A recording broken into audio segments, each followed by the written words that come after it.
ఎలా ఉంది పరిపాలన? పరిపాలన చాలా బాగుందండి. ఇప్పుడున్న పరిస్థితుల్లో జగన్మోహన్ రెడ్డి గారు రాష్ట్రం మొత్తం కూడా సర్వనాశనం చేశారు. 5 సంవత్సరాల్లో ఒక ఛాన్స్ అని చెప్పి ప్రజలు అవకాశం ఇస్తే 175 అని చెప్పేసి ఆ రోజు గెలిచి ప్రజలు ఏదో చేస్తారని చెప్పి ఓట్లు వేసి గెలిపించారు. కానీ ఆ ప్రభుత్వంలో ఆయన ఏమీ చేయలేదు కాబట్టి ఈ రోజు ప్రజలందరూ కూడా ఆయన ప్రభుత్వాన్ని తిప్పికొట్టి మరి 11 సీట్లకు మాత్రమే పరిమితం చేశారు. ఈ రోజు కూడా ఆయన వచ్చి ప్రజల పక్షపాతనని చెప్పి బలగుద్దుతుండో అట్లాంటి ప్రజల పక్షాన్ని అసెంబ్లీ సమావేశాలు జరిగితే మన 2 సార్లు కూడా నువ్వు అసెంబ్లీకి ఎందుకు రారా, నీకు ప్రతి వారా కావాలంటే ఎలా ఇస్తారు? నీకు 11 సీట్లు గవర్నమెంట్ లో ఈ రకంగా ఇప్పుడు నీకు తెలియదు గవర్నమెంట్ అసెంబ్లీలోకి ఇన్ని ఊరు ముఖ్యమంత్రిగా చేసు మరి నేను వెళ్తే ఈ ప్రభుత్వం మరి నాకు ఎలా వస్తుంది అధికారం నీకు తెలియదా? ఇన్ని ఊరు అసెంబ్లీ ముఖ్యమంత్రిగా ఉన్నావు కదా, మరి నువ్వు ఈ రోజు నాకు హోదా కావాలంటే ఎలా వస్తారు? నీకు హోదా నీకు ప్రజలు 11 సీట్లు ఇచ్చారు. ఇచ్చినప్పుడు నేను ప్రజల పక్షపాతం అని చెప్పేసి ఈ రోజు వాళ్ళు అది పెంచారు కూటమి ప్రభుత్వం. మరి అక్కడెక్కడ నిన్న ఢిల్లీ విజయవాడలో ఎక్కడో నేను ధర్నా చేస్తాను వాళ్ళ ప్రజల పక్షాన్ని. మరి అంత పోరాటం చేసేవాడు అయితే నువ్వు అసెంబ్లీకి వెళ్ళి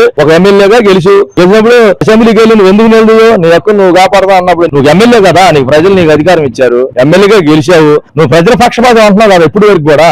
మరి ప్రజలతో నువ్వు ప్రజల వరపున నువ్వు ఎందుకు పోరాటం చేయట్లా? నువ్వు అసెంబ్లీకి ఎందుకు రావట్లేదు అసలు?